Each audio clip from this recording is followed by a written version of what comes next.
Hi guys, this is Erica Weston with Fox Sports Midwest, and you're listening to my favorite St. Louis Blues hockey podcast, Let's Go Blues Radio.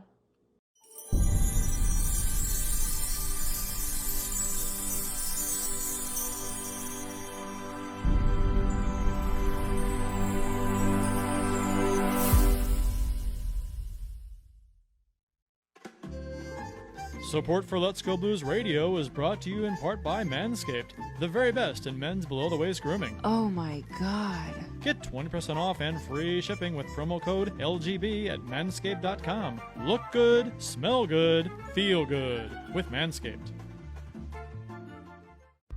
As the world's only personalized vitamin platform based on a health assessment and your DNA, ID Life provides its members with high-quality ingredients backed by pure science. It's science. Check out rockinthatidlife.com and speak with Dustin about how you can reach your goals today. That's rockinthatidlife.com. Center Ice Brewery is a proud sponsor of Let's Go Blues Radio. Visit centericebrewery.com today to schedule a no-contact curbside pickup or make a reservation in their awesome tap room. That's Center Ice Brewery, located in Midtown St. Louis. Let's go Blues!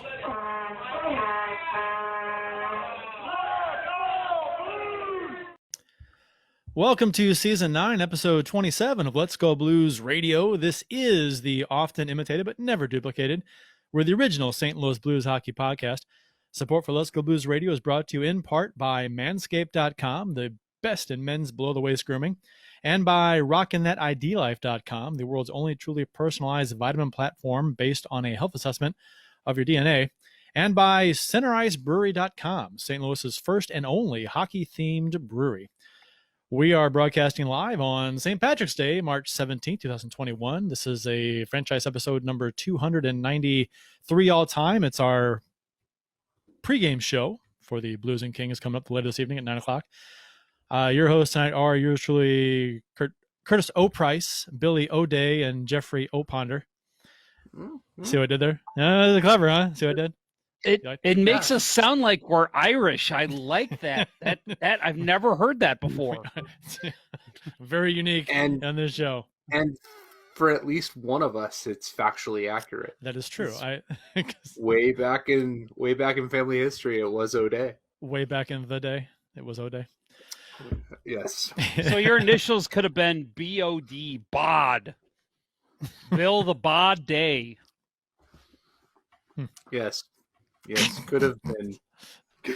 To interact with the I'll lay off the other one, the other nickname that has come off my name. Oh yeah, right. Yeah, that's long lived. Yes. To interact with the show on social media, we're all over the place on YouTube, Facebook, Twitter, Instagram. Just do a search for us. Let's Go Blues Radio. If you can listen to a podcast, I'm sure you can certainly search the internet. We're dual live streaming right now on YouTube and Facebook. If you haven't already done so, please subscribe to the show. Smash that bell, and you'll get notifications when we do go live. A few announcements before we get rolling here. 19-year-old Russian hockey player Timur, and I'm going to botch this name. I haven't heard anybody pronounce it yet. Timur Fezutinov. That's close enough, right? Fezutinov? Mm-hmm. Passed away after being hit in the head by a puck. The play happened on Friday during a playoff game between his Dynamo St. Petersburg Juniors team in the MHK, which he was just named captain earlier that year before the season started, versus Loko Yaroslav. It was a flukish dump-in type play that the puck just caught him in the head. He was rushed to the hospital where he passed away Tuesday, which was yesterday. So awful story. Hockey players are family, and this just feels like a distant relative has passed away when this kind of thing happens. So our hearts go out to his family, friends, and teammates. Jeff, you were on the Puck podcast. Was it? It was released today. That was on yesterday. I think you were on. Was that right? Yeah, and of course we've mentioned on the show before. I'm surprised we haven't had him on this season. Them being Kings and Ducks guys, and us being in the same division this year. But yeah, Puck podcast. I was on, talked about the Binnington contract, which we'll get to on this show as well. But also talked about the injuries with the Blues and kind of Blues fans' reactions to playing in the West Division. I'm sorry, the Honda West Division. And because that's we're paid by Honda to say that. I don't know if everybody knows that. But actually, everyone is. Every time you say Honda West, you get a check in the mail for $0.01. So keep that in mind. Everybody. Honda West, Honda West, Honda West. Yep. So anyway, no, it's brought to you by Curt. That's exactly it. I was thinking about Idiocracy. But yeah, it's always a lot of fun talking to Eddie and Doug. The best at-large hockey podcast I think there is. It's a long runtime show, but I'm about halfway through in there somewhere if you just want to tune in for the Blues content. Have you checked out our Discord server yet? You can get information at letsgoblues.com/Discord, DISCORD. We do periodic post-game and post-show chats in there, voice chats too, not just text chats. So, we might be in there during tonight's game. So stop in the voice chat channel. We might maybe during actual play. Who knows? Just check it out. Maybe in between periods too. The official beers of episode number 293. After we do the beers, we have a guest this evening. We have Hart Devine from puckpedia.com. Twitter handle at puckpedia. So we're going to talk some salary cap talk about the current Blues situation, LTIR IR situation, and some other questions we got for him. So stay tuned for that. Official beers of episode number 293. You can follow us each on the Untapped app. My handle is at cprice12. Jeff's is at jponder94. Bill's is Billy Blue Note 33. Bill, what do you have, sir? Going back with the sponsors beer this week, American Pale Ale 004 from Center Ice Brewery. This is a nice citrusy IPA. It's no Irish stout. I actually did not have any Guinness on hand, but I'll probably do a coffee stout later tonight just to do it partially right. But Center Ice Pale Ale 004, love it. And Jeff, what do you have? Well, out of my happy St. Patrick's Day, everybody, another excuse for everybody to drink, of course, out of my St. Louis Blues Jameson cup glass. I always say cup. I'm drinking, it's not an Irish beer. We'll leave that one to Curt. I'm drinking Hoegaarden. Let me move that over. There we go. I love Hoegaarden. Hoegaarden's great. What? No. Are you gonna make a World War II joke? No. I have strong. I saw you hold the beer up. I'm like, oh my god, I have strong feelings about Hoegaarden. Oh yeah, what is it? I really do. Now this is said with to each their own with beer. I mean, there's people like a wide variety of things. I am not, and since they're not a sponsor of the show, I can say this. I hate Hoegaarden. Really? I do. It is the first time I had it was at ITAP in Central West End. I was there. I think it was part of a bachelor party. Bill, I think you were there. Was it Landon's bachelor party? Uh-huh. I think. Yeah. And Schmieder and I walked in, and a waitress came up to us, and it was really packed crowded. And she goes, "What can I get you guys?" And Schmieder goes, "What do you recommend?" And she goes, "What do you like?" And I said, I feel like a wheat beer. She goes, "Okay, Hoegaarden. All right, never had it before." She brings it out. Worst beer I've had in my life. Next to the ESB from Schlafly. Man, but okay. I like Hoegaarden. Well, I'm glad you do, and obviously people do because they make it and they made it for a long time. But for me personally, I'll say it just was not my thing at all. So I'm glad you like it. What do you like about it, Jeff? I just like it's very smooth, very vanilla-y. I like the taste personally. Okay. Bill, you're the tiebreaker. What do you think of Hoegaarden? After Curt's experience, I never decided to try it, but I'm thinking that recommendation may have been them trying to get rid of it. I don't know. Maybe it was a little old. That's surprising. I like Hoegaarden. Tell you what, next time I come over, Bill, I'm going to bring you on over and you can try it. All right. Maybe the official tiebreaker. Maybe it was horribly. It just tasted horribly skunky to me, and maybe it was just a bad. I don't know, bad pour, but skunky. Man, I don't get skunky from this at all. You know what? You know who I gave my beer to, Jeff? Bill? I gave it to Jeff. Jeff was with us, and he was still drinking at the time, and he goes, "I'll take it." So I gave it to him, and he drank it. You guys need to clarify more that we're not talking about me. Right, my cousin Jeff. Sorry, Price. Yeah, Cousin Jeff. I can't say Price. Right. Right. You can't say Price, and you can't say Jeff P. No, you could say right. Jeff Price. Right. I could Jeff Price. Well, that sounds weird. I give it like I don't know him. It's my cousin. I don't know. I guess like Rich Sutter, Ron Sutter, and the Blues in the days. They had the whole name on the back of the jersey. Same kind of thing. All right. Anyway, I don't mean to diss on your beer. It's just I'm sure I like some beers that you can't stand either. But it was funny you hold it up, and I was oh my gosh. I have strong feelings about that beer. Yeah, no, maybe I'll make you at least try it again. Maybe out of the bottle. I would love what it is. Maybe you had a bad pour. I would love to try it again. Yeah, actually, I would. Next time we're together, I'll bring some Hoegaarden over. All right. Mine is I've got some green beer tonight. But it didn't come this way, and it's not old. It is Center Ice. It is It came out of the Center Ice Brewery's Old Arena Lager. I had this last week, and I'm polishing off the growler that I got from them. So I'm gonna have this tonight, and I added some green to it because it's St. Patrick's Day, and for those on the podcast that are listening audio only, I'm sorry you can't see it, but it's quite green. Yeah, it's actually kale. It's grounded up kale. That's right. What Curt put in it. We should talk to Steve Albers, owner of Center Ice Brewery, and say, hey, have you tried kale beer?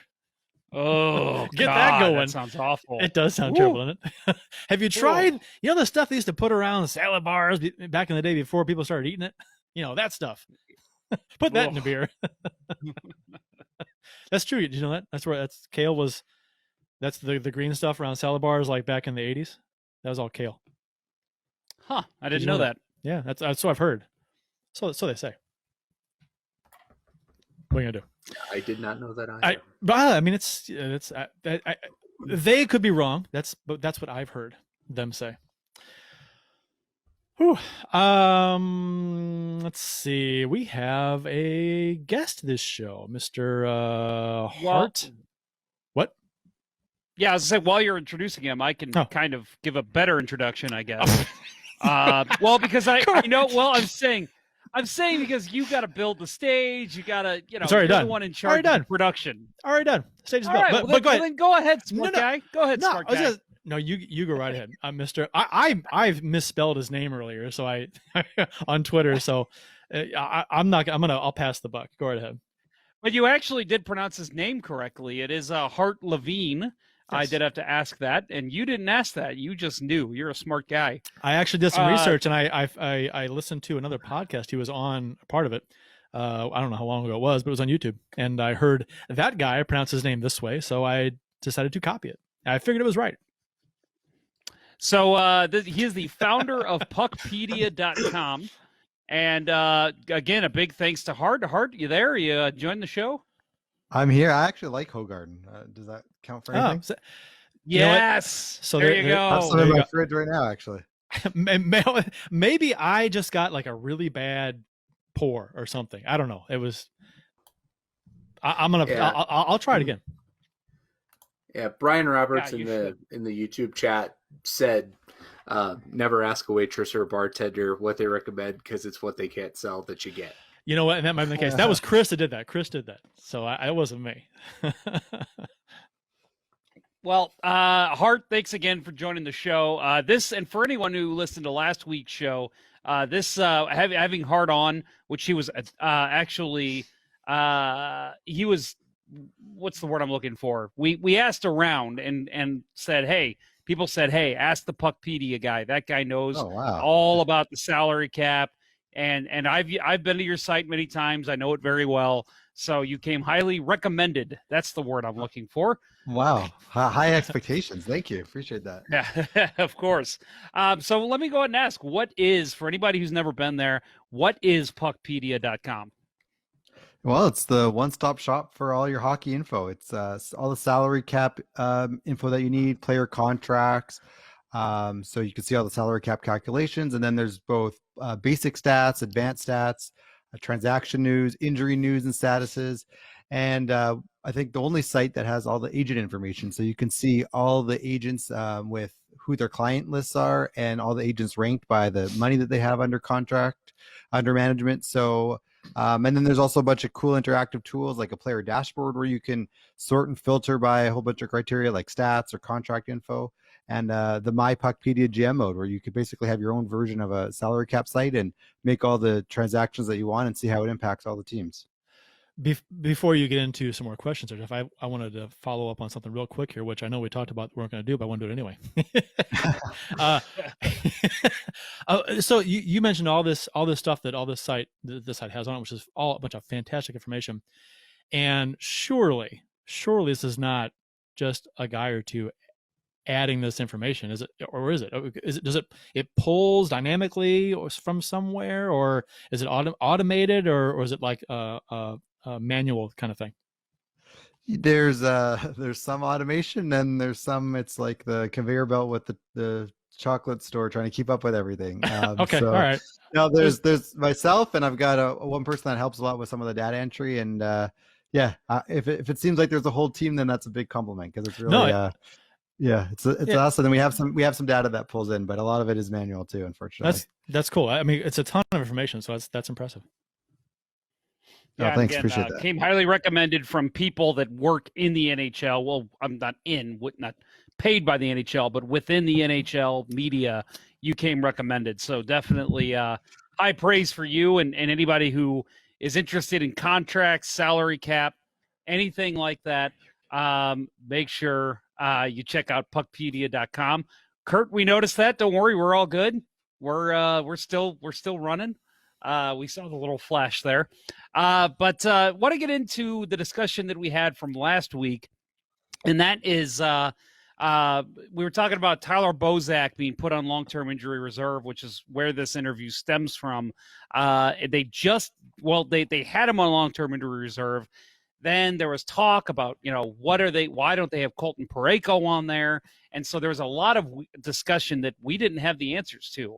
So we thought we got to get an expert on here. So welcome Hart to the show.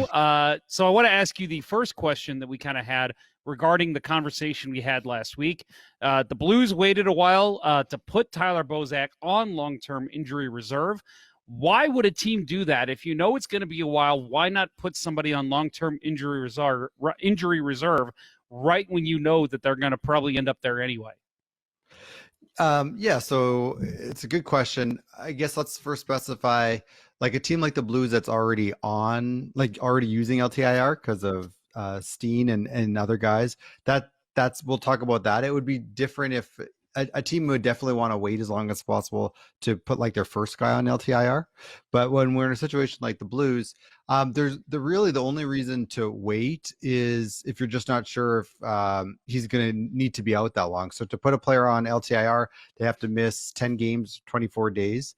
And so if you're just not sure if he's going to need to be out that long, you wait a while, because you can always put the player on retroactively. Like with Parayko, who just went on, he'll be on retroactive to when he first got hurt. So he's already eligible to come off now. That's really the only main reason, if you're already using LTIR, why you would wait to put another player on. And maybe we'll touch on this as we get going here, but like the salary cap normally for non-LTIR teams, it's all based on how many days the player's on the roster, and everything's prorated. And there's a term called cap space accruing. So if you don't use space today, it's actually worth more later because there's less in the season. But when you're an LTIR, like it's almost like time stops. There's no such thing as accruing, and everything is just kind of looked at what the player's annual cap at, how much your LTIR pool is. It's kind of an annual number. And so again, there's not really any impact to time. It's like what happens one day doesn't impact a future day at all, or a past day when you're in LTIR. So again, there's really no reason to wait to put someone on if you're already into LTIR, unless again you're not sure yet if the guy's going to be out long enough to have him tied up for all that time. So I want to add to our listeners listening live right now that you can message us on YouTube, put it in the messages there, or on Facebook. If you have questions for Hart, we're going to have him on here for about the next 10 to 15 minutes, and I'm sure he'll be happy to answer any questions people might have. And if you're on Twitter, obviously you can tweet us as well if you're listening live and don't want to partake in those crazy chats that we have on YouTube and Facebook. But is there a limit to the number of players that you can have on long-term injury reserve, Hart? Nope. That's an easy one. Nope. You can, No. I mean, you could have really expensive guys. You could have not as expensive guys, but there's no limit. You just have to be compliant with the salary cap. So you have to, you have to have enough LTIR pool to support all those guys and players and how much are over, but there's no restriction on how many players or how much dollars you can be for LTIR. So what's the difference between, we talk about, obviously with the Blues, have a lot of situations here with guys on IR, guys on long-term injury reserve. And obviously, you mentioned the games that, if you're going to be on for 10 games played, then you go on long-term. But in just in a nutshell, for anybody who may not know, what is the difference between long-term injury reserve and injury reserve in terms of the salary cap? So in both cases, the players continue to count against the salary cap. So that's a misconception. People think like injured players don't count against the cap. Whether you're on regular injured reserve or long-term injured reserve, you always count against the salary cap. So that's what's the same. One difference is on IR, you have to miss 7 days. So again, they could put players on retroactive to when they got hurt. But if you go on IR, you have to miss 7 days. So sometimes if a guy gets a little bump or bruise, they won't put him on IR because he might not need to miss 7 games. Where LTIR, you have to miss 10 games or 24 days. So much longer period of time. Those are that. Okay, so that's from like the time perspective. Both of them, like I mentioned, you count against the salary cap, but you don't count towards the 23 player maximum roster size. So that's another consideration. And then in terms of the salary cap, so while they both count against the cap, if you're on long-term injured reserve, you have the opportunity then to potentially exceed the salary cap. And that's when we get into all the complicated LTIR rules. But basically, if you have players on LTIR, you are then permitted to exceed the salary cap by a certain amount. And the short answer is how much you can exceed the cap is basically the player's cap hit minus how much cap space you had when the player first went on, when you first went on to LTIR. So let's say a team had like $100,000 of cap space, then they put a $5 million player on LTIR. Now they can exceed the salary cap by $4.9 million. That's when you first set your LTIR pool. That's how it works. So that's basically it. Like, I guess the other difference is when you're using LTIR and over the cap, like I mentioned, cap space does not accrue. So again, you normally hear about how like later in the year, it's easier for teams to acquire a player because, at the trade deadline, there's roughly like 25% of the year left. So if you're going to add a player to your team, you only have to have room to cover like the 25% of their cap hit because it's based on how many days are on your roster. But when you're in LTIR, that whole calculation and formula and prorating doesn't exist anymore. It's all just based on, if you can exceed the salary cap by 5 million, you just have to look at the annual cap hit of the roster on that day, and you compare that to how much you're allowed to exceed the cap. And it's just basically a day-by-day basis. And if you don't use some of your space in one day, it doesn't accrue. You can't save it for another day. So it's like a use it or lose it every day when you're in LTIR. So we could get into more of the weeds, but I think that's a kind of the high level summary of how it works. So in terms of long-term injury relief, long-term injury reserve relief that you talked about, obviously we've heard stories. Obviously the Blackhawks come to mind with the Patrick Kane situation a couple of years ago when they went for the cup. But is that something that we see every year that maybe it just isn't referenced as much because again, Patrick Kane was a superstar player that was put on LTIR, but then was ready for the first round, and they were able to get guys at the trade deadline. But is that something that you see teams take advantage of every year towards the end of the season? I mean, what we saw this year, I guess, Tampa with Kucherov, we see it sometimes, but you hear people complain that it's cap circumvention or something, or it's not fair.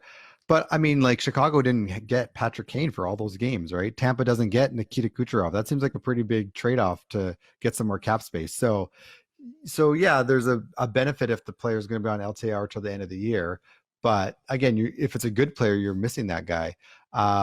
And yeah, there's no salary cap in the playoffs, so that's why it's a kind of a big deal if the player is available all of a sudden for the playoffs, because now there's no salary cap. It doesn't matter that he's healthy.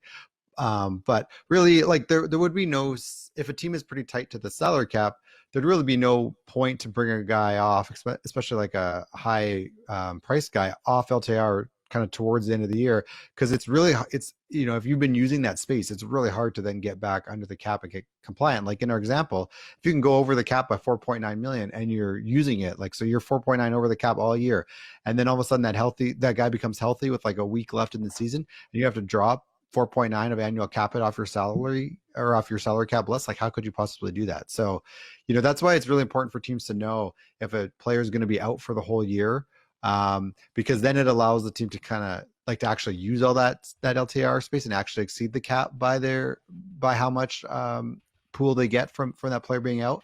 Because if a player is only going to be out for part of the year, then you can't really use that space much, because once they're healthy, you're going to have to get back under. So if a player's only going to be out for part of the year, it's really only helpful to like exceed the cap by $1 million or $2 million, which is basically just carrying a couple extra guys to fill their spot on the roster. But if a guy's going to be coming back partway through the year, it's pretty rare to like basically use all of their LTIR pool. Then they come back and you're going to have to frantically make a bunch of trades or make some move to try to get back under the cap. So that's pretty hard.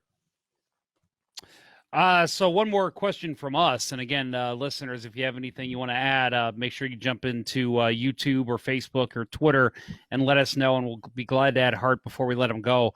But what happens if a player comes off long-term injury reserve and the team is at the cap? Is there a grace period? Like, let's say they pull a guy off long-term injury reserve, and then there's they're over the cap. Is there a week period or a 48 hours or anything like that? Or is it, you pulled this guy off long-term injury reserve, you have to be cap compliant right away? Correct. Yeah. There's no special, once you're out of LTIR, you have to be within the salary cap. Just like, when you're in LTIR, you have to be cap compliant with the LTIR rules. And this is a question I get, on the website, we have an Ask the Capologist section where people submit questions. I probably get this question every week. Like, what happens if a team is not cap compliant? Well, it's impossible. A team must be cap compliant at all times. If a team tried to make a move that would make them not compliant, the NHL would not allow that move, and they wouldn't be allowed to play or anything. So it's not like there's a penalty or anything. It's like literally not allowed. So if a team had a player that was ready to come off LTIR and was like medically cleared, and the team didn't have space, the team would have to make moves. The league would make them make moves, or I guess maybe have to forfeit a game or something. Like, you wouldn't be allowed to play if your guy is medically cleared and you're not able to get under the cap as a result. So I mean, in practice, I mean, I'm sure there's times where maybe a guy is pretty much ready, but they just wait a little bit to kind of go through that medical clearance and get that official status while they make some moves. But yeah, I guess the long answer to your short question was no. You get no grace period. Man, that's kind of interesting, because you think, like you said, forfeit a game. Could you imagine, guys, if if the NHL was like, you can't play tonight because you are over the cap? Sorry. Like, that's crazy. Well, if you look actually yesterday with Vegas, so they had Leonard on LTIR, and so they were a couple million over the cap, which they were allowed to be. He was activated, and so they made like 4 or 5 roster moves yesterday, sending a bunch of guys down, and they got so that the annual cap hit of the roster yesterday was 81.475 million. So 25 grand under the 81.5 million cap. So that's what you have to do when you're completely out of LTIR now. Like, the Blues don't have to worry about getting all the way under like the 81 and a half, because they're going to be in LTIR all year, like with Steen. So they just always have to be, they can't be over the cap by more than the total of the LTIR guys that they have. And so I think that's why the timing of Parayko and Bozak was kind of at the same time, because they're just like swapping those guys out. You didn't have to like get down a bunch under the cap. That's all I had for you, Bill. Curt, you guys have anything to add for Hart before we let him go? I was gonna. I mean, I think he answered my immediate question that I had when he mentioned about when you talked about having to forfeit a game if you're over the cap. Surely there would be like a last minute kind of a like if a team had to get, like, if they're over the cap for whatever reason at, say, right before game time, and they say, okay, we're going to put so and so on IR or LTIR or whatever to get some cap space. How quickly does that work? Like, can they, like, half an hour before game time, can they say, okay, this person's on LTIR, and is that instantaneous? I assume there's some kind of paperwork that to fill out, or Yeah, I you know mean, what I mean? typically the official sort of day for cap counting starts at 5 p.m. Eastern, but there are exceptions. Yeah, so if a guy, let's say, got, I don't know, like, had some horrific injury in warm up and you knew he was going to be out, and that was the only, and you needed to call a guy from the taxi squad, I guess they would let you put him on LTIR. The main way around kind of what you're talking about is there are emergency call up rules, and so let's say a team didn't have cap space to call up a player. So someone gets hurt, they finish the game, and then they don't have cap space to call up a player. That's when the emergency exception rules come into play. And before this year, it had only happened like a couple of times. This year, it's been happening every day. But the way it works is so let's just talk about non-COVID related. If you have an injury and then you don't have enough cap space to call somebody up, you would have to play one game shorthanded with less than 12 forwards and 6 defensemen. If you play one game shorthanded, then you're allowed to call up guys if they have a cap hit under $1 million, and they won't count against the cap. So we've seen a number of teams do that this year that have been right up, like Washington, for example. They had maxed out their LTIR space. They had guys get hurt. And they were allowed to call guys up with $1 million cap hit or less, and they did not count. What's special for this year is they actually let it be a million or less. Normally, it's the minimum salary plus 100 grand, which is like 800 grand. But this year, it's $1 million. They raise it, and they also made another exception for COVID. If you have a player that's out because of COVID protocol, like whether it's the tracing or they actually test positive, then you don't have to play the one game shorthanded. You can then just call guys up with $1 million or less cap hit, and they won't count against the cap. So again, there's teams that have been doing a lot of that. And the other special one is for goalies. Obviously they don't make you play a game short with a goalie. So if a player gets hurt in warmups, you could call up your goalie from the taxi squad, and they won't count against the cap if you don't have cap space. So there are some definite exceptions. Like it'd be rare that a team like is not cap compliant because of a new injury, right? It would normally be like you're cap compliant and then someone gets hurt, and then now you don't have the room to call up a player and to replace them. And that's where these exception rules come in. But again, if it's not COVID related, you do have to play. And if it's a skater that you're missing, you do have to play one game shorthanded. And there's been a team or two that have already, I think Vegas did that once earlier this year. There's been some teams that had to do that. And in the past we've seen it, but it's just like once every couple of years. This year, it's like every day happening. So I want to ask real quick. We got a question in our Facebook chat, and I think this is one actually the host of Let's Go Blues Radio could answer, but we'll get backed up here by Hart to make sure we're correct. Will this year's loss of revenue affect next year's cap? That's from our friend Sean over in the Facebook chat. Guys, I believe it was announced that this is a flat cap going into next year again, right? Is that correct? Yeah. So it's basically because of last year and this year. So the players are entitled to 50% of revenues, right? Well, the players are getting pretty much their full paychecks with we could talk about the deferrals, but basically almost their full paycheck, but the revenue is like, maybe half of what it was supposed to be. So there's this huge pool of money that players basically owe the owners now, because because of last year and this year, they've received way more than 50%. And in the new CBA agreement and in the transition rules, the deal is basically the players can work it off. So they're going to keep the cap basically flat until that money that the players owe the owners is caught up. And so the way that would happen is revenues will increase. And if it was just looking at it a year at a time, then you may increase the cap, but they're going to keep it flat until that money is made up. And the way things were looking there for a while, it seemed like it's going to take maybe 7 or 8 years for the players to make that up, meaning the cap would be flat or maybe only go up like $1 million or so for the full 7 or 8 years. But the big news from last week with the new deal with ESPN, and we'll have to wait till the rest of the US deal is signed to see the full money. But that because they're going to get a lot more money from TV, now I think, we'll have to wait for the second US deal to come through, but it looks like the cap is maybe now going to be flat for just 3 or 4 years as opposed to the full 7 or 8 years. Of course, things can change if, next year there's huge, all the buildings are sold out, huge merchandise sales, huge advertising increases for the corporate sponsors. Maybe they can kind of work through that money owing faster if revenues catch up faster. But, the basic guess right now would be it's going to be 3 or 4 years probably of a flat cap or pretty flat cap until the revenue is caught up and the players are kind of back to that 50-50, and then the cap can go up each year as revenue increases.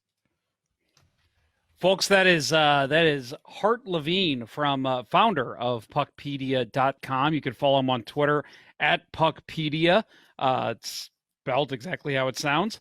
But Hart, in case there's any other social media channels, maybe anywhere you contribute or write or anything like that, or podcasting, anything you do where people can learn more about what you do at Puckpedia, go ahead and let our listeners know where they can find you. Great. So the best is to go to the website, and there's a whole section called Ask the Capologist. You can see it right at the top there. There's some articles posted there of key topics, but then a bunch of other people's questions that they've asked. I post the questions and the answers there. So you can search through that and see if maybe your question's already been asked before. But if not, there's a button there to submit it. Or on Twitter, you can always reply or send me a message on Twitter at Puckpedia, and I'll answer it. And I do have a podcast that launched a couple months ago called the Show Me the Money Hockey Podcast. And we've had some good guests. We had Brian Burke, we had Bruce Boudreau. We just published a new episode today, actually, all about this ESPN deal. We had Linda Cohn from ESPN on, and we had Andrew Marchand from the New York Post, who's a big sports media reporter.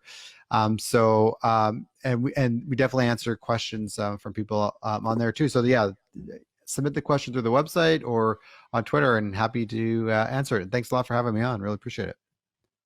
Yeah, we appreciate it, Hart. What was the name of that podcast one more time? Show Me the Money Hockey Podcast. That's perfect. I love that. Yeah, beautiful. Original. I love that. That's great. Hart, thank you very much. This was very cool of you to join us. We really appreciate you coming on and informing Blues fans all things LTIR and the cap. Very much appreciated. My pleasure. Thanks again. Thanks, Hart. Thanks. I'm telling you, you better be prepared, because when I yank it out, everybody in that audience, with the exception of my wife, is going to be running for the exits. Get prepared for St. Patrick's Day with Manscaped if you're going to get a little lucky. Manscaped is the global leader for below-the-waist grooming and an official sponsor of Let's Go Blues Radio. You and your partner will get lucky, all right. Their Lawnmower 3.0 will showcase your pot of gold like no other. Get the Performance Package now to receive their 2 free gifts, the Manscaped Boxers and the Shed Travel Bag. To ensure you have the best tools for your family jewels, visit manscaped.com and use promo code LGB for 20% off and free international shipping.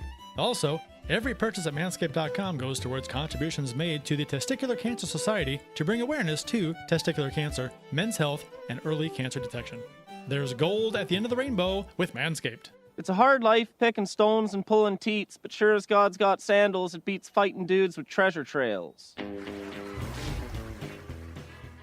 Today in Blues History, courtesy of the STL Blues History Twitter account, March 17th, 2020 is today's date.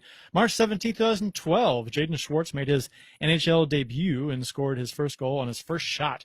Schwartz was the second youngest Blues player to score in his NHL debut. St. Louis Blues clinched a playoff spot in this game and hit the 100-point mark. And we got Who was the first player to score in his Blues debut? 1967, probably. Who scored in the first game? I actually know this bit of trivia. I'm guessing Bill. You have a guess? Well, it was not 1967. Well, sure it is. I mean, we scored a goal in the first Blues game. It's not his NHL debut. Oh, I thought you meant his Blues debut. Okay. His NHL debut is Peter Sena. Debut, Peter Sena. Against Patrick Waugh. I remember that. On Patrick Waugh. Yeah. Yep.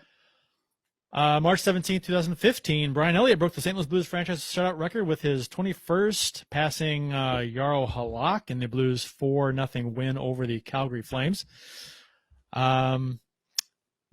March 17th, 1990, Brett Hull broke the Blues season record with his 108th point, and Adam Oates broke the Blues season record with assists with his 74th.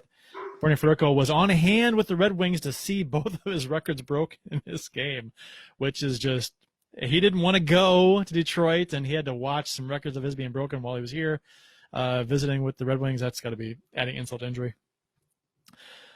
March 17th, 1991, which is fitting for today. We got a problem in front of the Hawks bench, which is the famous call. It's a fantastic call. 20 years ago today, it was the St. Patrick's Day Massacre between the Blues and the Blackhawks in Chicago, combined for 278 penalty minutes, 12 majors, 13 game misconducts. Dave Manson and Scott Stevens squared off during the brawl. Kelly Chase received a 10-game suspension for leaving the bench. I remember this game, watching this game live in the heyday of the Blues and Hawks rivalry. Nelly, was that amazing, and I was so disappointed to see Stevens lose that fight with Manson.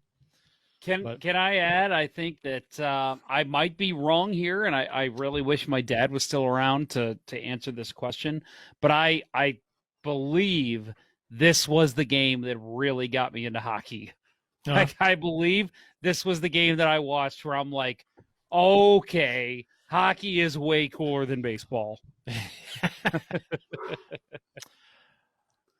March 17th, 2021. So congrats, which is today, which 2,000 games ago today, I guess it's not today in Blues history, but 2,000 games ago today, Ray Barilli was behind the bench for worked his first NHL game as a Blues equipment guy, trainer. So after tonight's game, he'll have been behind the bench for 2,000 NHL games, all with the Blues. So that's pretty good. Him and Tom Calhoun and Bobby Plager, two NHL institutions, really. Yeah, and let's not forget Mr. Tom. Yeah, you said Tom Calhoun. Let's not forget that he's at. I mean, what number is he at now? I don't even know. He's up there.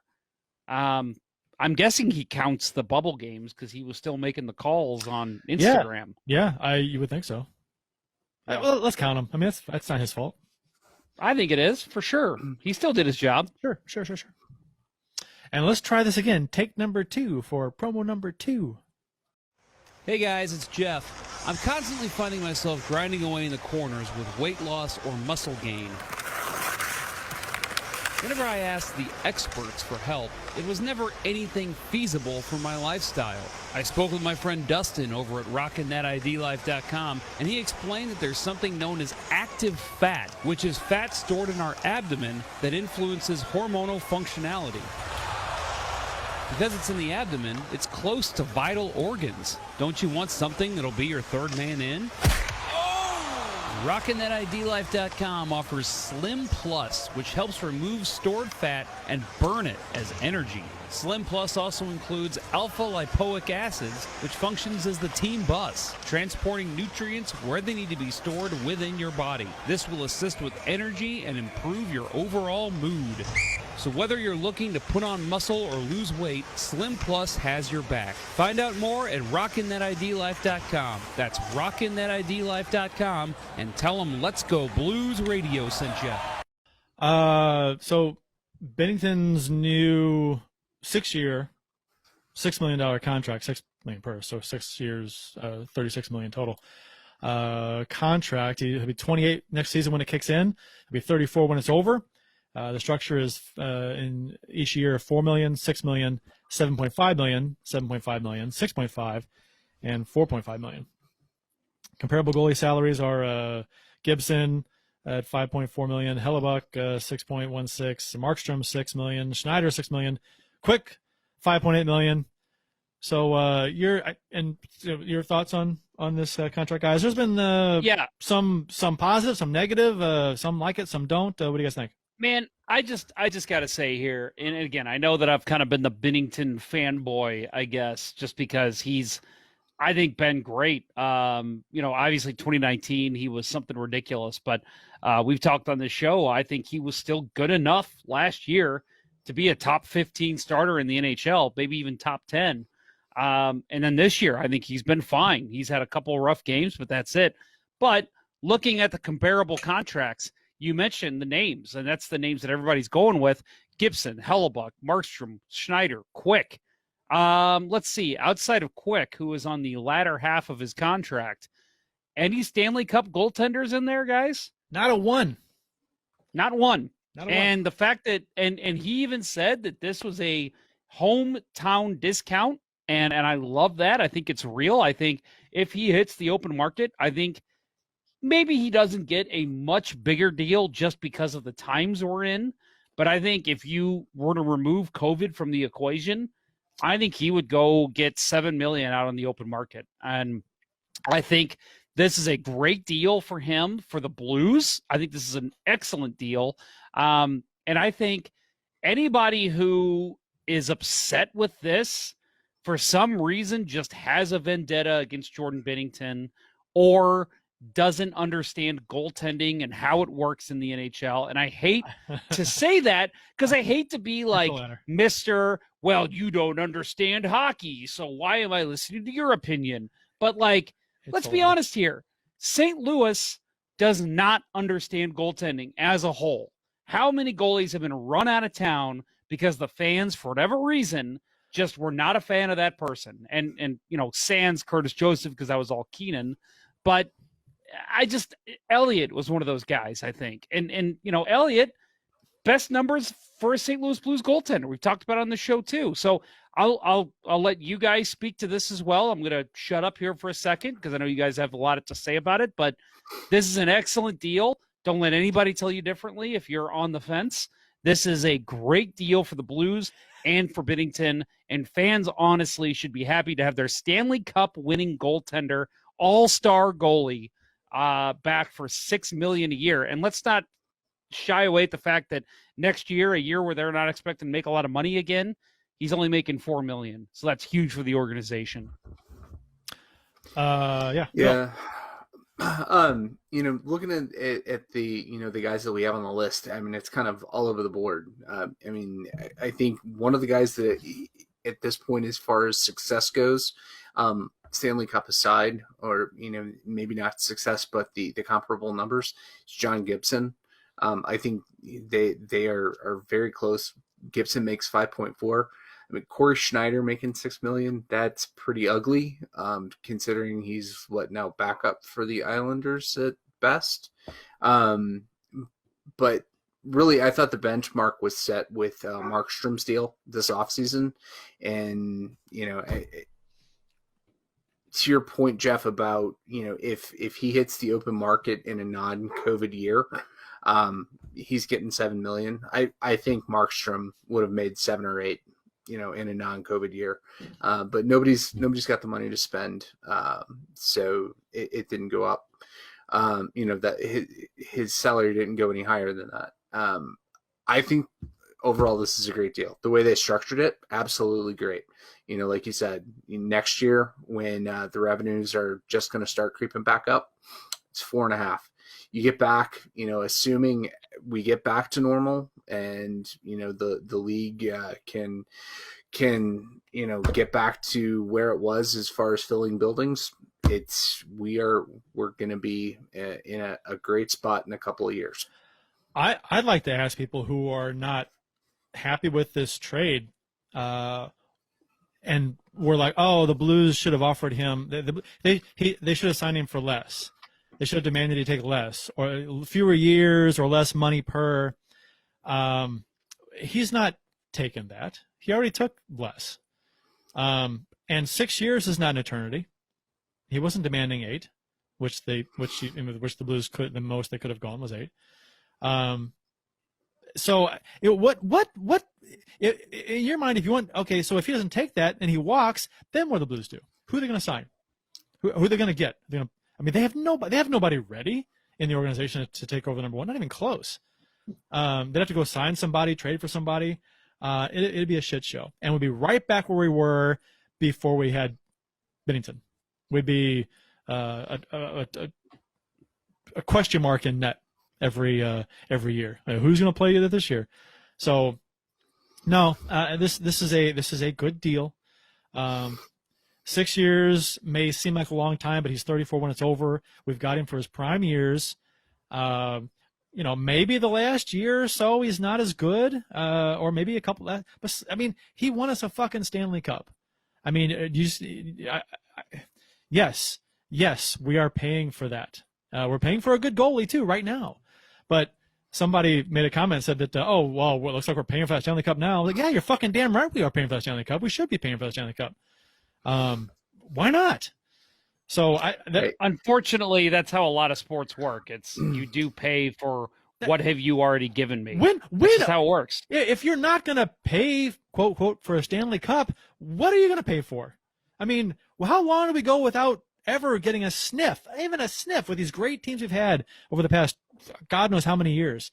Great teams, Stanley Cup caliber teams. Oh, we should be a contender this year. Don't even come close in the playoffs. First or second round gone every year. And now we finally get there. A goalie puts this team on his fucking back and takes us there and wins a cup, which everybody's screaming for. Everybody's like, one cup before I die. Whoever's the coach, whoever's the goalie, whoever's the captain, sign him for life. What happened to that attitude? I mean, for you people who are against it. I think most people are in favor of it. Well, no, I agree 100%. I think it's an 80-20 situation, but that 20 can just be loud and obnoxious. Yeah. And I think that you look at you mentioned signing a guy, for a lifetime. That's what we were saying for back in the day, and I want to say like, well, it's a recency bias, but is it? Because again, he still played great. I think he's been fine. He's not posting 2019 numbers, but I think who the hell expected him to put those numbers up consistently? Those were insane numbers. So the fact that he's still a top 10 goalie, in my opinion, that's all you need. If you have a well-oiled machine of a team with the Blues, as they are, as a healthy team, I think that's all you can ask for. Let's not forget, too, that goaltending, anybody who knows goaltending will tell you, and pays attention to goaltending league-wide, will tell you that it can be crazy up and down from goalie to goalie every year. A guy can have a Vezina season one season and have a poor season the next one, and then play very well the season after that. It is so much goes into goaltending. It can be up and down. It can be very fickle. The team in front of him plays a huge role. So, people who are saying, oh, he's not playing like he did, in the second half of 19 when we won the cup. Yeah, well, he's never going to play that way good again. No one is. But he's been good. He's been good enough since. Right. I'm fine with it. And, I think there's also still room for him to grow, right? In giving him a 6-year contract and not front loading it with a ton of money saying we demand results right away, recognize that he does have room to grow. Right. He's had 2 playoffs, one that, obviously we were in the table on the cup with some amazing performances. And then last year, the team's uninspired bubble play. I don't think that's reflective. Give me a healthy team in a more normal playoff environment and give me Jordan Binnington in net. And I think we've got a shot every time. We're coming off the most successful 6-game road trip we were coming off the most successful 6-game road trip in team history. Points in all 6 road games before the last one, I guess. Wins versus San Jose, Anaheim, LA, OTLs versus LA and San Jose. And then we came home and got an OTL versus Vegas, and we're like, okay, we got points in a lot of games, and we just, overtime lost to Vegas, which sucked, but, okay, we got a point. But then we lost 5-1 in the next game versus Vegas, and now all of a sudden we're losers of 4 straight. How quickly things turn. 3 in OT. Yeah, something I want to say, and okay, you know what? I want to talk about goaltending, so we can push that aside for a second if you guys want to talk about the road trip. But I just want to say real quick thoughts on that I thought they played fine all throughout. Now, listen, I know you look at it and you say San Jose, Anaheim, LA, these are teams the Blues should be dominating. They're an injury-plagued team. At this point, yes, you still have a decent top six. You got Tarasenko back in the middle of that trip. The defense has been better. Goaltending's been fine. But at the end of the day, you have a ton of injuries to big guys in your lineup, guys that contribute, whether on the scoreboard or in other ways. And they were still able to get points in every game. I think that is quite the accomplishment and something that was a little overlooked by Blues fans after they saw the OTLs. So you're telling me? Yeah, Sorry. Go ahead. I was just going to say, if you go back to the, if you go and you watch what the Blues propaganda machine was saying, towards the end of that trip, and then the games against Vegas, is just stay afloat. That was the message. Stay afloat, stay competitive, and the game against Vegas, the 5-1 loss, I think was where the air kind of came out of it. So I'll be really interested to see how they respond tonight. Couple, getting a shot in the arm, with Bosey coming back, and some other good upcoming injury news. But I really, I think they were playing fine. They were battling every night. But that last game against Vegas just really felt like, tires coming off. Yeah. I was laughing at the comment in the YouTube chat. Chris Bray, who was a participant in the trivia that we had a while back, finished second. And he goes, "Hey, Curt," and I said, "Hey, Chris," or should I call you second place? Hey, let's add real quick a longtime listener who we haven't heard from in a while, Bob Rakowski, in the YouTube chat. I'm hoping you've been healthy and safe, my friend Bob. It's been a while since we heard from you. I always think of Monsters Inc. Mike Wazowski. Yeah. Mike Wazowski. Yep. You pay for a player's past performance no matter what. How many other players have they signed for more money because they had won a cup elsewhere? And I think that's a very good point from Bob. Yeah. Talking about the Binnington contract. Yeah, I mean I don't know what people want. I mean, it was like they what's the cartoon character? They hug him and squeeze him and they just strangle him to death. The Bugs Bunny character. But they love this team so much, and then they just want to blow it up and tear it apart. Oh, we can't sign him for that. Why? What? Why? Who do we have to replace him? We don't have some stud NHL blue chipper backup waiting in the wings. If we did, I could maybe see that where you just the argument. But even then, Binnington won UA Cup. It's a big deal. You pay for it. Right.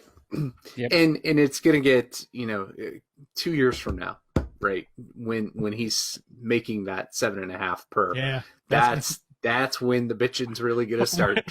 And I thought about that. Yep. We'll be talking about that. If he has a bad streak or a really bad start of the season, oh man, we're paying $7 million. This contract sucks. Told you so. No, because we won a cup. It doesn't matter. We won a cup. Yep, I agree. That's the ultimate goal, and they did it. We didn't sign everybody. We didn't sign everybody. We didn't sign like 14 guys at like crazy contracts, and now we're stuck.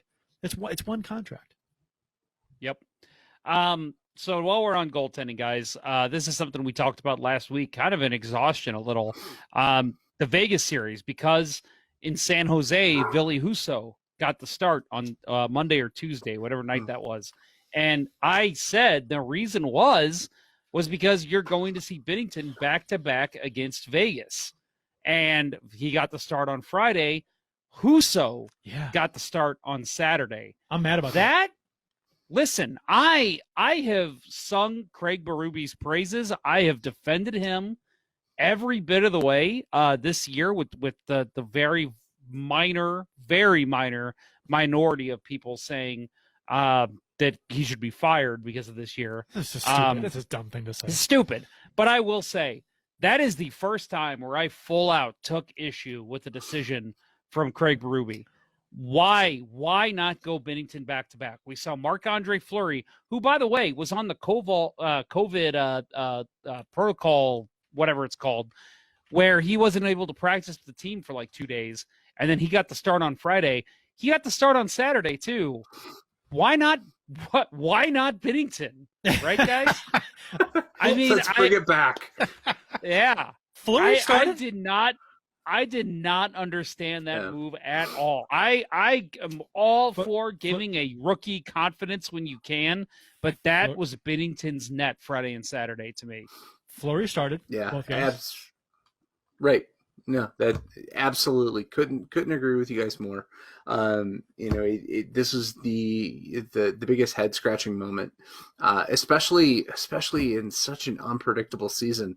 You have those back-to-back games after you haven't run Binnington out there, and I hope it's not some kind of head games with you still got to earn it even though you got the contract. I hope it's not something stupid like that, but. I mean, obviously you can't predict that the first game in the King series is going to get, canceled because, a blizzard in Denver. But you have to think that out of any year, this is going to be the most unpredictable.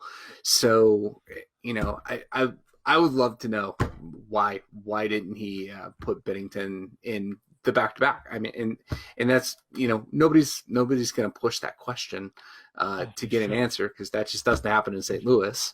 But yeah, this was not a game against Anaheim or San Jose or teams that aren't, they're not as good. This was a battle for first place in the division. We're midway through the season, and in the second game of a back-to-back where you lose the first game in overtime, and you really do want to win this next game, and also because you've played more games, teams around you, you need points because we're in fourth place now in the division, and because teams are winning their games in hand. This game was for first place. You go with the guy. You go with your stud number one. You go with you go with your guys. You go with your best lineup in both these games. I don't care if it's back to back. I agree with you guys completely. I was after the loss in the first game. I thought you put Bennington right back in there, back to back. Let's go. And Husso starts, and first shot of the game goes in on him. I was like, motherfucker. And then he played pretty well after that. No more goals allowed until the third. We couldn't score in that game. We outshot Vegas. Got outplayed, but we outshot them, which was weird. And then the wheels came off the cart in the third, which we allowed 4 goals in the third, which was just not good. Third period. But yeah, anyway, I don't care. You start. I don't know who. This has to be like 99% consensus amongst Blues Nation to have started Binnington in that game. And anytime you get, I'm going to guess that was. And I'm going to guess anytime you get 99% consensus with Blues fans on anything, that's the right call. Because Blues fans don't agree on shit. It's always like, there's always, like you said, there's like 20% at least stupid comments about stuff or bad takes on things or bad stances. But I can't imagine anybody wanting to start Husso in that second game. Not a single person. So I guess this comes back to, are we playing good or bad? We had that nice streak where I guess we're feeling pretty good about ourselves with the makeshift lineup, all the injuries. But now we've lost 4 in a row. 3 are in overtime, so we got points there. But that bad loss, the 5-1 loss, just last game we talked about. So are you guys frustrated with this team? Are you you're taking into consideration the injuries, I know, but does that factor into your frustration? Does that temper your frustrations? It tempers mine. I get frustrated and I have to remind myself, we are dealing with some key injuries. That plays a factor. So what do you guys think? Well, I'll say that on Saturday I was pretty upset. And honestly, I think for me, I was trying to think about it the next day. I went out to center ice for the game, first time I have this year, and my wife and I, had a great time there. Great bartenders, great time, by the way. But you want to win, we haven't been out to see a Blues game in over a year, so that was part of it, I think, for me. But at the same time, I was upset too, I think, because now the streak's not going to go on forever. It's just not going to happen. But Vegas finally getting their regulation win against the Blues in such a dominating fashion, that sucked. You don't want to see that. But I'll say, I thought they played fine Friday night. Vegas just pushed really hard and came back in that game and just would not let the Blues take a stranglehold on the game. Vegas is a good fucking hockey team. That's going to happen. But I would say overall, I think I think this team has looked fine. I'm excited to see the way they're going to come out tonight.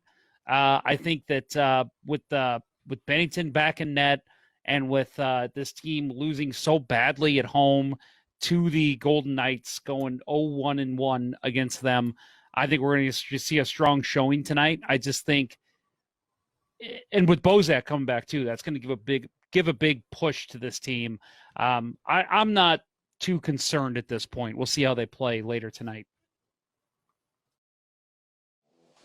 Center Ice Brewery is St. Louis's only hockey-themed brewhouse. Stop on in during the next game to experience the ultimate hockey fan brewery while sampling various hockey-inspired beers, such as Old Arena Lager, the Beauty IPA, the Rotating Pale Ale Series, or seasonal offerings such as their Imperial Stout, their Lime Sherbet Sour, and much more. While you're there enjoying any number of their fantastic beverages, you can admire the bar top and tables made of authentic arena wood and the actual penalty box door from the old barn. Located at 3126 Olive Street in Midtown St. Louis, it's one of the best places to watch a Blues game, or any game. Visit CenterIceBrewery.com today to schedule a no-contact curbside pickup or make a reservation in the tap room. Center Ice Brewery. Let's go Blues. Please drink responsibly.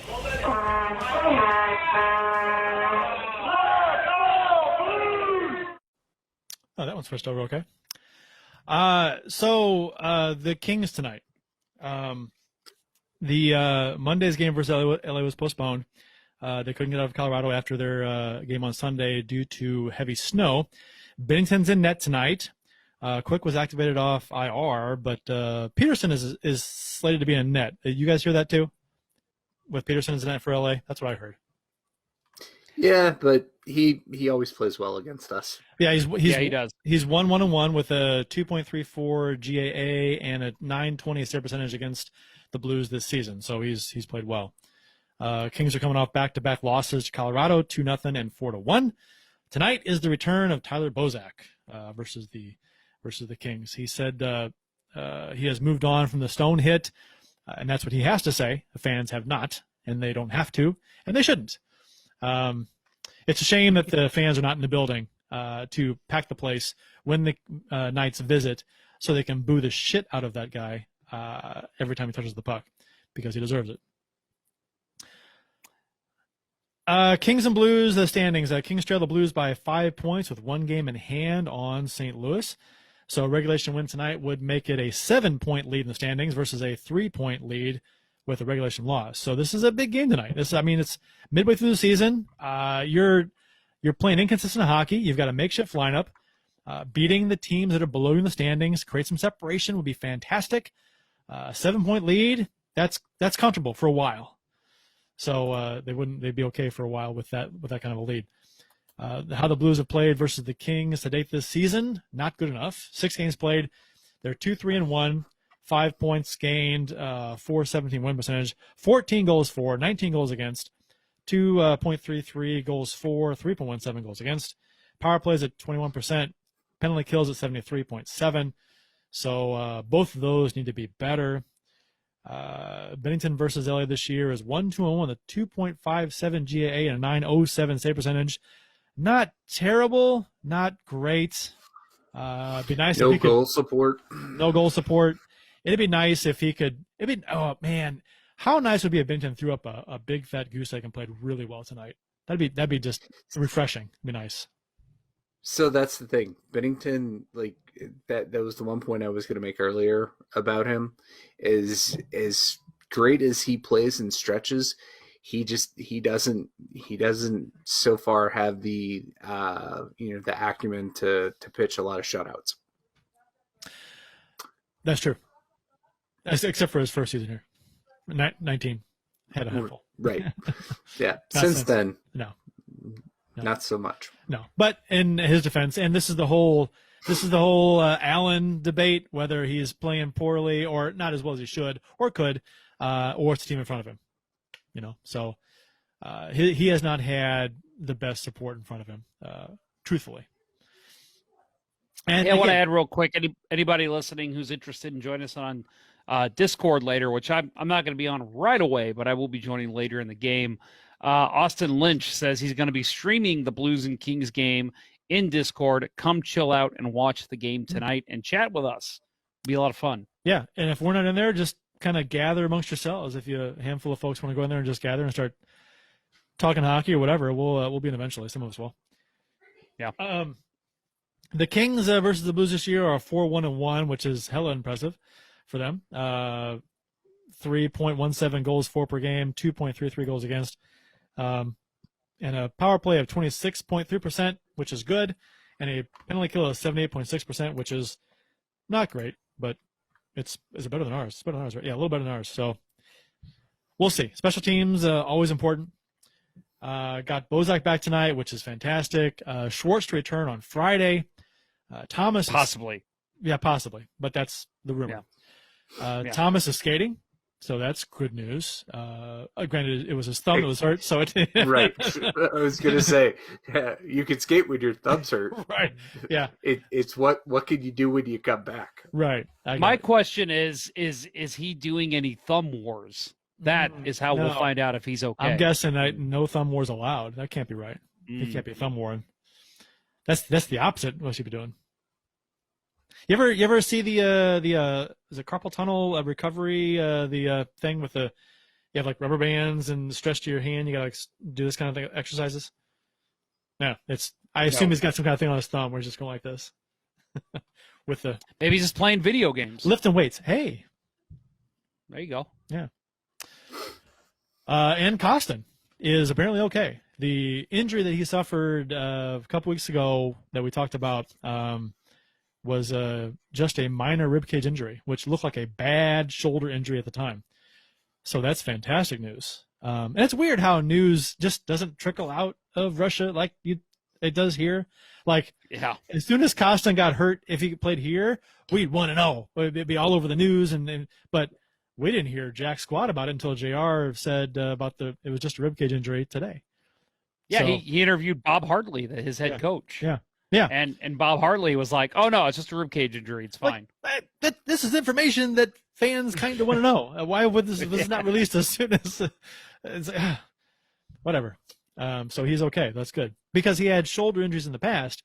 So when he hurt his shoulder again, I'm like, oh God, no, it's Tarasenko 2.0 with the injuries in the shoulders. So that's good. And Parayko, not so good news with him so much. He went from IR to LTIR, which is not surprising to free up space for Bozak cap-wise. But rumor has it he has a bulging disc in his back. So if that's the case, then he's going to be out for a while. And if he has surgery, which that may put him out for the season. So we shall see. And which makes the Pietrangelo exit all the more painful because Parayko was supposed to step in and be that number one guy, and now he's hurt. So now we're down Pietrangelo and Parayko from the D, and we've added Krug. But God, it really makes you wish that because we talked about that on the show. He did not look right all season. I know. Yep. It makes you wish that there would have been deeper looks into it's January, it's training camp. Things don't look right. Let's get him. Let's get him right now, and that way he's ready for March or April. We were saying that it's 2 or 3 weeks before they actually put him on the. 3 weeks before they actually put him on the. Gave him time off. To give the Blues some credit, though, you got to think Parayko is just like, oh no, I'm fine. I'll play through it. That's sure. how hockey players are. Sure, but I mean, you got medical staff there giving recommendations. I mean, and maybe it's a thing where they know that if he's not going to hurt it, let's say, anymore by playing on it, but if he can't play on it anymore, then he's done for the season. So we'll try and see how long he can play. Could have been that kind of a thing too. because they know if he's out and has surgery, he's done for the season. Anyway, maybe. I don't know. Hopefully it's not the case. Hopefully he doesn't need surgery. Because if he needs surgery, he should have fucking had it already 2 weeks ago, month ago. Yeah. But the Blues game's getting ready to start. Real quick on the rapid fire hockey tidbits. The Tanev hit on Tenorti. Dirty or no, boarding, charging, clean. What say you guys? I will say that watching a full replay, charging, I could see a 2-minute penalty for charging. At first I said no penalty. I could have seen a 2-minute charging, but absolutely not dirty. Absolutely not boarding. I don't care what anybody says. That is not boarding. No, it's not boarding. Clean hit to me, except maybe the fact that he strided across the strided across the ice to make the hit. I could see them calling charging on that. That's it. You know, if the hockey world determined, I think mostly Blues fans said no, but the hockey world pretty much said Krug's hit on Thomas in the final was an awesome hit, not charging. If that's not charging, then this isn't fucking charging. Now, I agree with you, Jeff. I think textbook, it's probably a charge, right? You could argue a charge easy. But I don't, boarding, no. Yeah, no way. No. And that's what the call was. And people are saying, it's a board. No, fuck no, it's not. It's not. You look at and they say, if you look at the rule book, it's textbook boarding. No, it ain't, because it's defenseless player. He's not defenseless. He saw Tanev coming. He chose not to brace himself. I don't think he was expecting to get hit that hard. And it was 5 feet away from the board. It was more than that. It was a big hit, and he flew. It was 10. It's not even 10. close to boarding. It was no, and it's just a situation where he was off balance when he got hit, propelled him into the boards, but the boards were 10 feet away. I don't know. We should dedicate next show so we can talk about it from some more. So we got to go. But this is a 15-minute long discussion over what people are saying versus what actually happened. So Blues and Kings should be puck dropping any second now, if not already did, maybe about a minute or two ago. Support for Let's Go Blues Radio is brought to you in part by Manscaped, the best in men's below-the-waist grooming products. Get 20% off and free shipping at manscaped.com with code LGB. There's gold at the end of the rainbow with Manscaped. And by ID Life, the world's only truly personalized vitamin platform based on a health assessment of your DNA. Visit rockinthatidlife.com for more information. That's rockinthatidlife.com, and get 10% off by texting Dustin at 636-393-8745 and tell him Let's Go Blues Radio sent you. And by Sunrise Brewery, St. Louis's hockey-themed brewery. Visit sunrisebrewery.com today to schedule a no-contact curbside pickup or to make a reservation in their awesome tap room. While you're there and enjoying a number of their fantastic beers, you can admire the bar top and tables made of authentic arena wood. Located at 3126 Olive Street in Midtown St. Louis, it's one of the best places to watch the Blues game. Trust me, we've all been there a lot. We'd love it. That's sunrisebrewery.com. Please drink responsibly. That'll wrap up episode 27 of season 9 of the original St. Louis Blues Hockey Podcast. Let's Go Blues Radio. Thanks for listening, and thanks to those who participated in the live chat. We hope you enjoyed it as much as we've enjoyed bringing it to you. Until next time, everyone, I'm Curt Price. For Jeff Ponder and Bill Day, I'm Curt Price. Let's go Blues. Let's go Blues. Rangers 9-0 over the Flyers, by the way. Ooh. That's how we're going to end the show. Let's go Blues. Beat the Kings. 9-0. Prediction. The Chiefs are at home tonight against Sport at the War Memorial at 8. Good seats are still available. A look at sports. I think that went very well. Thank you for listening to Let's Go Blues Radio. Now take off, hosers. I want you to have a heart attack and die so that we never have to do this shit again. Well, there's 90 minutes of your life you'll never get back. Sorry. St. Louis Blues, St. Louis Blues. Have you heard the news about our St. Louis Blues? They've only just begun, they're on their way to #1. Now there's no more blues for our St. Louis Blues. The Blues are on the ice tonight again. They're rough and tough and got the stuff to win.